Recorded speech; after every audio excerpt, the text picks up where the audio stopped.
Today, we're talking again about the UN Food Systems Summit. We know that food system transformation is crucial if we're going to meet the ambitious 2030 agenda. But food system transformation cannot happen just on its own.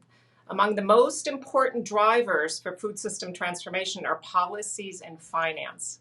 So I'm really delighted today to speak with Eugenio Diaz-Bonilla, who is the coordinator of IFPRI's Latin America program and a very distinguished development economist. Eugenio, it's great to have you with us. I know you're working diligently with others at IFPRI on the so-called finance lever for the UN Food Systems Summit. So let's start by talking about the finance that's required for food systems transformation. There are really, the estimates go all over the place, anywhere from 50 billion to 1 trillion plus. Why is there such a wide range of estimates? Well, it's what you mentioned at the beginning. The transformation of food systems affects so many SDGs that it depends on what exactly are you focusing on, what are the objectives that you're trying to achieve, and also whether it's global or it's just for developing countries.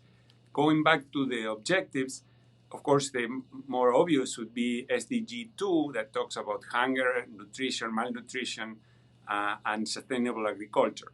But then, because of diets, it affects health, and that's SDG 3. Because of the impact on forests, ecosystems, etc., affects SDG 15, climate change SDG 13, and so on and so forth. So the first one, hunger, affects 800, 900 million people. But then if you look at the nutrition in general, then you have deficiencies in vitamins and minerals and macronutrients and so on and so forth. And then you have obesity and overweight. That's probably above 2 billion people at the world level. So again, the costs are related to the objectives that you are focusing on and whether you are looking at just at the global level or only developing countries. So clearly, if governments are going to be ambitious in terms of how many SDGs they want to tackle, we're talking about a lot of money.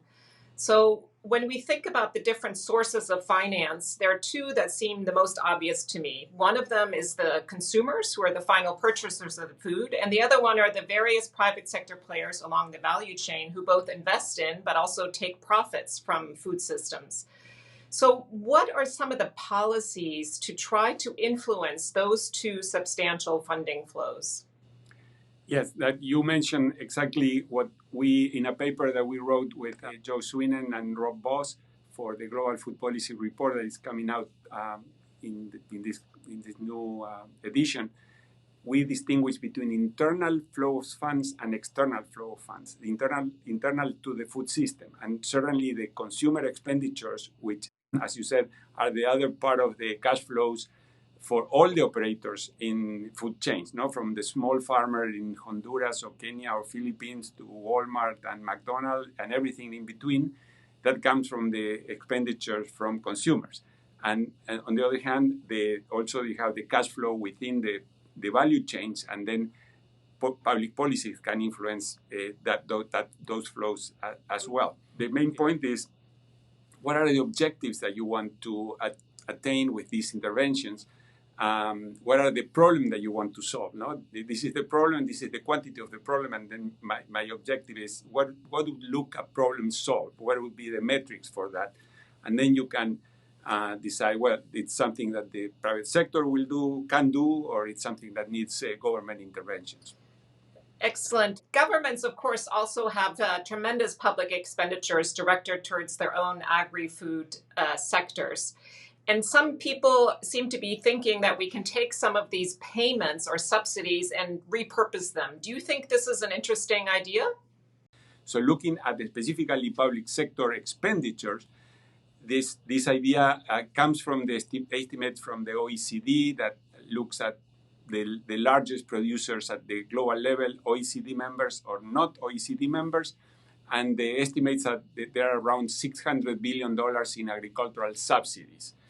And then, of course, the cost for the transformation of food systems is less than, in many estimates, less than 600 billion, and therefore it seems common sense, let's look at these 600 billion of subsidies that may be repurposed.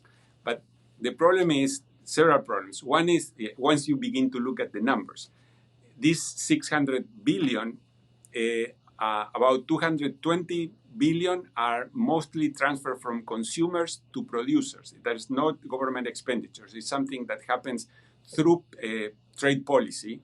So protection makes the consumer pay more, and it's a transfer to the producer, but that comes from the consumer. So that's not part of the purposable expenditures. Second, you have about 70 billion plus in consumer support, which maybe need to be better focused or have a nutritional component, but it's not an agricultural subsidy. Then you have another important block that are agricultural R&D, sanitary and phytosanitary support, other type of general services for the agricultural sector that, again, may be better delivered, maybe more efficient, but they are not subsidies in the original sense. Therefore, you basically, once you count everything, you have about 50-something billion dollars for the developing countries, because you also need to consider the OECD developed countries, of which about 80 billions are only the European Union. And then within the developing countries, about 60 billions are China alone. So how much is left for developing countries that are not China? And that's about $50 billion. It's not peanuts, no, it's money, but it's not the $60 billion. Therefore, what we are suggesting is, yes, we need to look at this, but then why don't we look at the whole and what it's called public expenditure reviews with a SDG 2 focus or a food system focus. So you look at the whole expenditures of the government and see how they can be made more efficient, more effective, and more equitable. So it's not only the subsidies, the 600 billion, we need to look at the whole expenditures that are related in a way to food system or more narrowly on SDG 2. Thank you, Eugenio. I think that's important for all of us to keep in mind. Maybe we can't simply just take that 600 billion and use it as is required for food systems transformation. It's perhaps not such a big amount at the end that can be repurposed. So there's a need to take a broader look at all of the public expenditures. Eugenio, let's talk for a little bit about the capital market flows, which are, of course, huge.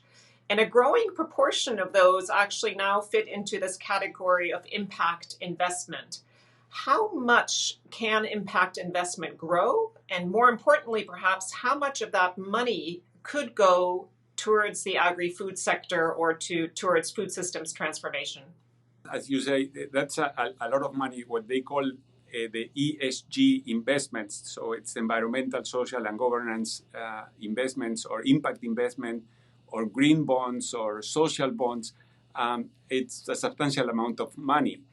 Just green bonds is about $200 billion 2019, and social bonds was 120-something billion dollars, the issuance of bonds. So that's important amount of money. But as you suggested, not necessarily that goes to the agricultural sector or the transformation of food systems. So those projects are more difficult you have to generate those projects. They have to generate those investable opportunities. You have to look at what are the financial vehicles that can bring that private sector money into this agricultural investment. So we were looking at IFPRI, at CGIAR, the idea of generating a project preparation, acceleration, and incubation facility to help scale up all the CGR technologies. It's a wide array of technologies that CGR has been developing. On top of that, CGR is working in 100 countries, in developing countries, so it has a local insertion. So I think the CGR with this facility would be able to prepare projects that are investable or generate financial vehicles that can be invested in for this sort of private sector money. And additionally, we're thinking of how you can embed that facility within a more general arrangement in which you can bring all the institutional, operational, and also financial aspects, particularly for countries that want to end really hunger by 2030. So we are presenting these ideas as part of the work in the science group of the UN Food System Summit that it's being chaired by Joachim von Braun. Thank you, Eugenio. This has been a really good discussion. I think we've just barely scratched the surface, and there are so many other topics when we think about financing food systems transformation. I think you've really reminded us to be very clear about our objectives and to think about the right tool for the job that we need to get done. And I really am looking forward to seeing the paper that IFPRI is preparing for the UN Food System Summit, and also to the direction that IFPRI, along with the World Bank, will give when it comes to the finance lever for the summit. And of course, the finance lever is one of these overarching levers that will cut across all of the action tracks. So many thanks, Eugenio. Muchas gracias, and thank you so much.